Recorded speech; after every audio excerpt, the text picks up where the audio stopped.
This show is part of the Head Stuff Podcast Network. Welcome, gather round the fireside and listen to a tale of Fionn McCool, Cullen, Deirdre of the Sorrows, Grainne Whale. From giants right down to fairies, of both the drooping and solitary, and those who are sometimes scary. Anything goes by the fireside. Yeah. Fireside, the Puka fireside, the Marrow fireside. Kings and queens fighting heroes, don't you run from the fun, there's no need to hide. Sit by the fireside.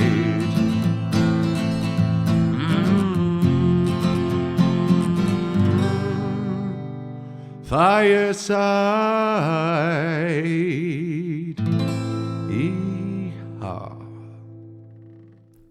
Hello and welcome to Fireside, the Irish storytelling podcast. Each episode of Fireside, we take a story from folklore and mythology, we retell it, have a chat about the tale itself and about the craft, the culture and the history of storytelling. My name is Kevin Siolan, I'm your host and your Fireside Bard. Welcome to episode 183 of Fireside. Today on the Irish Storytelling Podcast, we have our third and final tale of the bushranger and outlaw, Ned Kelly. This is Ned Kelly's last stand.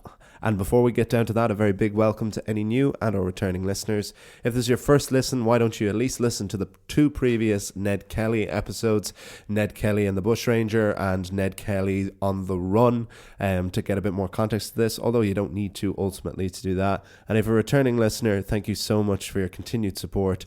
Please do follow me over on Instagram at FiresideBard. Email me at thefiresidebard@gmail.com if you want to get in touch, any business or personal inquiries, or if you just want to say hello. You can buy my book, Garden Sea, in paperback form from headstuff.org or in Kindle form from Amazon. All the links are in the description below, and you can buy my book of poetry, Garden Sea and Neo-Myth of Home. Thank you to those who continue to buy it each and every week. It's my greatest pleasure at the moment, sending the book all over the world. We're actually sending our very first one to Australia, all the way back to the place that I've just arrived back from. If you don't want to buy the book, you can support the podcast by joining headstuffpodcast.com and joining Headstuff Plus, where for as little as €5 a month, although you can pay more if you want. You can gain access to bonus material for all of the podcasts on the Headstuff Podcast Network, and more of them there are every couple of months. The network only continues to grow. But of all the hard sells, we now get down to business. As I just said, I've literally just arrived back yesterday from our 5.5 month tour of Australia with the World of Musicals. I think I've beaten the worst of the jet lag, but we just arrived home yesterday afternoon, managed to stay awake for the rest of the day and sleep through the night. So I'm still a little bit woozy, as I have been when I was recording some of the episodes after some of the shows. But overall, I'm feeling good and very happy to be back home and back recording the first episode of Fireside of my return to Ireland, back very much in home. I'm not back in the studio at the Head Stuff Podcast Network yet.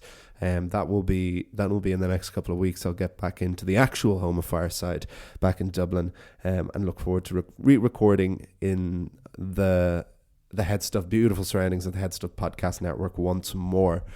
But so appropriately, as my time in Australia has come to an end, we have our last and final tale on Australia's most notorious son, and that is the Irish-Australian outlaw Ned Kelly. And I've really, really enjoyed my time looking at Ned and reading and researching about him. I've been reading a book over the last couple of weeks called Ned Kelly's Final Days, which is a legal history book on the intricacies of the trial of Ned Kelly, and particularly for this last episode, centering on his last stand. It was a very, very dense and very interesting read. I'll put a link to the description for that again in the description below. All the links will always be in the show bio.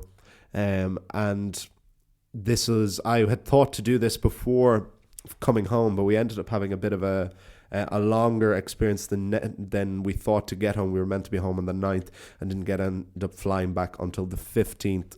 So we were a week longer in Australia than was initially planned. But I was very grateful for the extra bit of time there as well, as we had such a good time. But yeah, this story finds Ned and his gang of Steve Hart, Joe Byrne, and his younger brother Dan Kelly.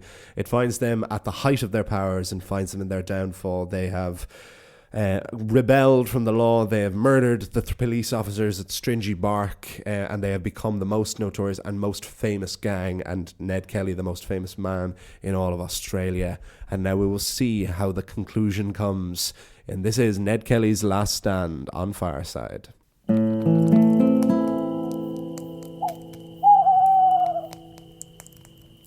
Ned Kelly's last stand. The role of a suit of armour in a shootout in the colonial Australian outback is surely in the realm of folklore. But of all the stories, rumours and legends of Ned Kelly, this is one that is absolutely true. Even if the Victoria Police Department didn't believe it before it rose from the smoke to fire upon them.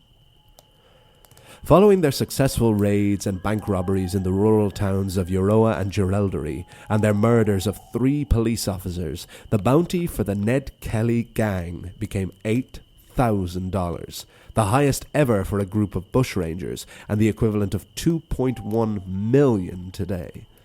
So at the height of their powers and their success, the group of Joe Byrne, Steve Hart, Dan and Ned Kelly went into hiding. So the Victoria Police began to raid and put pressure upon all known Kelly sympathisers. More than 20 civilians were arrested for allegedly supporting the Kellys, including Ned's old ally, friend and boxing opponent, Wild Wright. The arresting of these innocents turned public opinion further away from the police and possibly more in favour of this outback Robin Hood. The hunt was led by Superintendent Francis Augustus Hare, a 6'3" South African who made up for his lack of knowledge of bushranging and the terrain of his targets by recruiting a group of Aboriginal police to track the Kelly gang. Hare knew Kelly, having aided in the capture of Kelly's former bushranging mentor, Harry Power. The homes of families, neighbours and perceived allies of the Kellys became base of operations for the Victoria Police. Beside the home of Joe Byrne's mother was that of his lifelong friend, Aaron Sherritt. The police used Sherritt's house to spy on Joe Byrne's mother, attempting to gather any information they could. But when the mother spotted Sherritt speaking to the police one day, it was assumed that Sherritt himself was a spy. Word eventually reached the Kelly gang, and word was sent to Sherritt to give him a chance to escape the police and join the gang in the bush. Sherritt must have been under immense pressure, and likely actually gave the police false information to protect his friend Joe Byrne. In fact, Sherritt himself said to Superintendent Hare of Ned, "I look upon Ned Kelly as an extraordinary man. There is no man in the world like him. He is superhuman." But when Sherritt did not join them in the bush, the Kelly gang decided that Aaron Sherritt was too dangerous to be left alive. Joe Byrne and Dan Kelly rode to Sherritt's house. Dan knocked on the front door and Joe Byrne was waiting in the back. When Sherritt went to escape from the rear of his house, Joe Byrne shot him twice with a shotgun. While Sherritt's pregnant wife screamed, 4 policemen waited in the bedroom of the house. Joe and Dan sent the recently widowed woman in to draw them out, but the police would not go and refused to let Sherritt's wife out either. So Dan and Joe shouted into them that they were going to set fire to the house and to come out and surrender while they still could. The police didn't move, and after a failed attempt to kindle a fire, Joe Byrne and Dan Kelly rode away from the scene. It would be some time before any police officer left the house of Aaron Sherritt. 4 hours, in fact, for fear that the Kelly gang remained hidden in the bush. Ned Kelly imagined that when the police received word of the murder of Aaron Sherritt, they would send reinforcements up from Melbourne for relief at Benalla. This would take the train past the small town of Glenrowan. While Joe and Dan rode back from Sherritt's killing, Ned and Steve Hart went to the Glenrowan railway line and attempted to damage the tracks.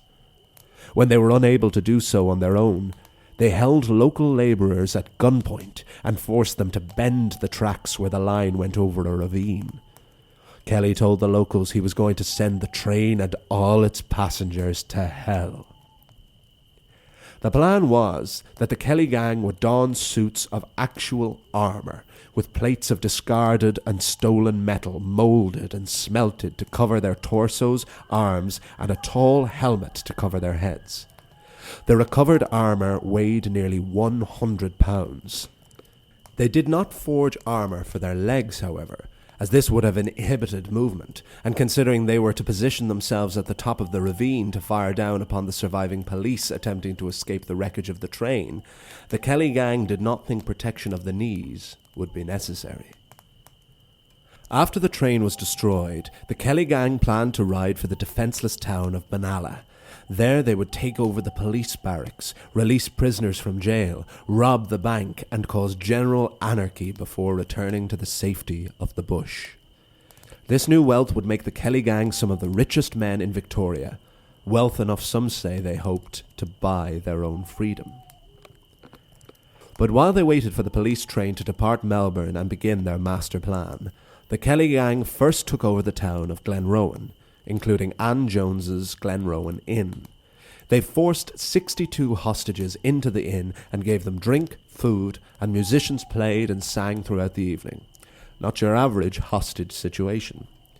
Known Kelly sympathisers were at the inn too, who rallied support from the crowd as Ned made speeches on police corruption, inequality, and his new convinced sense of vigilante justice. Many hostages would later say that the Kellys treated them incredibly hospitably, while others sat in fear of upsetting Ned. One hostage was a schoolmaster, Thomas Curnow, who helped the Kelly gang kidnap the local constable. Once Ned was convinced of Curnow's support, he allowed both him and his wife to return home to bed. This would be the fatal mistake. The train from Melbourne only arrived at Glenrowan at around 2:30 a.m, and the train slowed at the sight of a man frantically waving a piece of red scarf. It was Thomas Curnow, who had intentionally fought to gain Ned's trust so that he could sell them out and destroy their plan. Superintendent Hare, as well as Sub-Inspector O'Connor and a group of troopers and Aboriginal trackers, were warned of the Kelly plan. They disembarked the train and made their way into the Glenrowan town centre.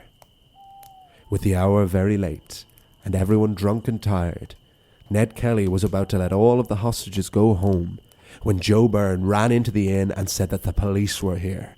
The train had not been destroyed and the pub would soon be under fire. Ned, Dan, Joe and Steve Hart all donned their suits of armour. The captured constable Hugh Bracken told all of the hostages to get on the ground, and everyone prepared for battle. The first shots of the siege of Glenrowan were fired around 3 a.m. As well as the police and civilian survivors, present were also 4 journalists documenting the real-life folktale in action. Within the first 15 minutes of the battle, an estimated 150 bullets were fired between the Kelly gang and the police. Ned himself caught bullets in his left arm, hand and right foot. Joe Byrne was shot in the leg and was forced to retreat back into the inn. Superintendent Hare caught a bullet in the left wrist and had to be taken to the hospital in Benalla. In the crossfire, at least 3 civilians, including a 13-year-old boy, were fatally wounded in the battle. Bleeding heavily from the gunshot wounds and cuts from the weight of his armour, Ned Kelly retreated out the back of the pub and into the bush.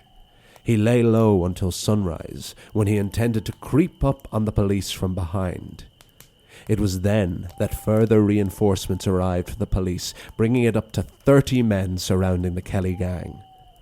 At around 5 a.m, while he was inside raising a toast to Ned, the gang and their struggle, Joe Byrne was shot in the groin and was the first of the Kelly gang to perish. At dawn, still in his proud outback armour, Ned Kelly arose from the bush armed with 3 handguns and began a shootout with the police. A journalist present wrote, "With the steam rising from the ground, it looked for all the world like the ghost of Hamlet's father, with no head, only a very long, thick neck. It was the most extraordinary sight I ever saw or read of in my life, and I felt fairly spellbound with wonder, and I could not stir or speak. After a half-hour gunfight, it was an officer named Steele who was the one to notice the fatal flaw in Ned Kelly's armour. His legs were unprotected. The armours had been designed to fire down upon the train from a ravine where leg armour would have been an inconvenience. But Steele took his advantage, and with a shotgun blast to the legs, Ned Kelly was finally brought down. But even with his nearly 30 gunshot wounds, Ned didn't die. As he was captured and brought to a doctor, the shootout at the Glenrowan Inn continued. Dan Kelly and Steve Hart gradually released more and more of the hostages when it was safe to do so. There had been intermittent ceasefires once the police realised that there were women and children inside the inn. It wasn't until the afternoon that the police made the decision to set fire to the inn. After the building was engulfed in flames, the police stormed the building to find the dead bodies of Joe Byrne and the charred remains of Steve Hart and Dan Kelly. The position of the latter two bodies suggested that Dan and Steve had either shot themselves or each other to avoid capture or being burned alive. Joe Byrne's body was pulled out and tied up to the town for photographers and all to see. The Kelly gang was no more. The gunfight at the OK Corral, one of the legendary shootouts of the American Wild West, lasted for 2 minutes. The siege of Glenrowan lasted for over 12 hours. While his brother and friends were dead, Ned Kelly's wounds were treated and he was brought back to Melbourne to stand trial. The police could have shot Ned legally on sight with the warrant that was out for him, but an example had to be made of this larrikin bushranger. The court was presided over by Redmond Barry, the same judge who had sentenced Ned's mother to 3 years hard labour only 2 years earlier. One of the key witnesses was Constable Thomas McIntyre, the only survivor of the police murders of Stringybark Creek, who had witnessed his colleague Constable Lonergan being gunned down by Ned. McIntyre had escaped before the deaths of Kennedy and Scanlon, so after all of the horse theft, assault and murder, the only crime Ned Kelly was eventually charged with was the murder of Lonergan. Ned had said that if there was anyone on the earth he was going to kill, it would be him. As Judge Redmond Barry passed down the sentence of death by hanging to Ned, he said the usual, "May God have mercy on your soul." Ned replied to the judge, "I'll go further than that. I'll see you there, wherever I go." Strangely, Judge Redmond Barry died just 12 days after Ned's execution. Ned was allowed to see his mother Ellen once more before he died. She had not yet completed her own prison sentence, and Ned had pleaded with the courts that now that they had caught him, they should release her. This appeal was denied. Ellen Kelly, the mother who had raised Ned through all the hardship of selection and squatters, of the death of his father and abandonment of his stepfather, who was herself in jail for association with her son, said to her eldest surviving boy, "Mind you die like a Kelly, Ned." Ned Kelly was brought to the gallows of the old Melbourne jail. As the hood was placed over his head, when he was asked if he had any last words, Ned said, "Ah, well, I suppose it has come to this. Such is life." The lever was pulled, the rope tightened, the body jerked until it swung silently. Ned Kelly's physical form had died, but his legend had only begun. In the nearly 150 years since his death, Ned Kelly has captured the imagination of Australia, Ireland, and the wider world. He remains an incredibly divisive figure, with those who consider him nothing but a cutthroat, self-interested thief and murderer, a man unworthy of praise or commemoration. But to others, he represents a resistance to English Protestant oppression of the poor Catholic Irish in Australia. He represents the last of a dying breed of Australian, the last of the bushrangers who roamed the wild bush and outback before Australia was connected and modernised. The siege of Glenrowan was considered a victory of such modernisation. But regardless of your stance on him, Ned Kelly is a captivating and fascinating account of mythology made real, a true folk character. And as Kelly biographer Ian Jones said of his legend, a Robin Hood-like figure survived. Good-looking, brave, a fine horseman and bushman and a crack shot, devoted to his mother and sisters, a man who treated all women with courtesy, who stole from the rich to give to the poor, who dressed himself in his enemy's uniform to outwit him. Most of all, a man who stood against the police persecutors of his family and was driven to the outlawry when he defended his sister against a drunken constable. Such was Ned Kelly, the myth. The end.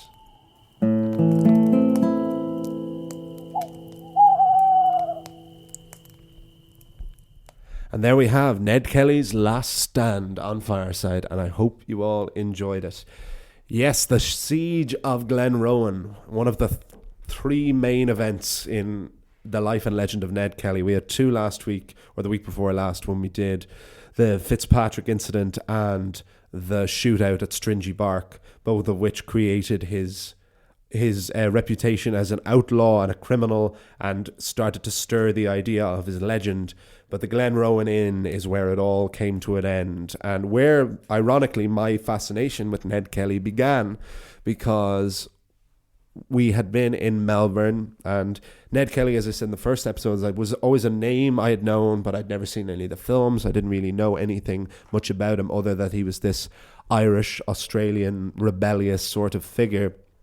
And then when we were in Melbourne and looking for things to do around the city, one of the things was myself and my brother Kieran went to the old Melbourne jail where Ned Kelly was hanged, and a huge amount of the jail is dedicated to his life and legend. And seeing all of the Kelly stuff there started a kind of interest in him, particularly when I see the suit of armour. They had a suit of armour in the glass case that was, I think, the costume that George Mackay wore in the most recent Ned Kelly movie.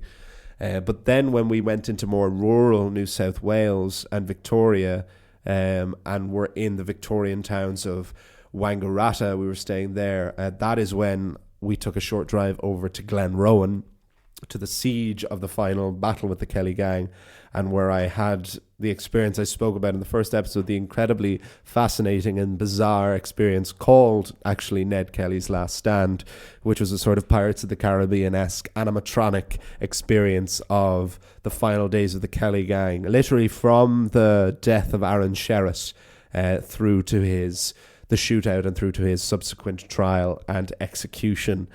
And seeing all of that, while that was a baffling and bizarre experience, it's certainly one I'll never, ever forget, and really cemented the interest in Ned. And that's where I decided I wanted to do at least one Fireside episode on it, and that turned into 3. And I'm so glad I did expand it as much as I did, but kept it contained to those.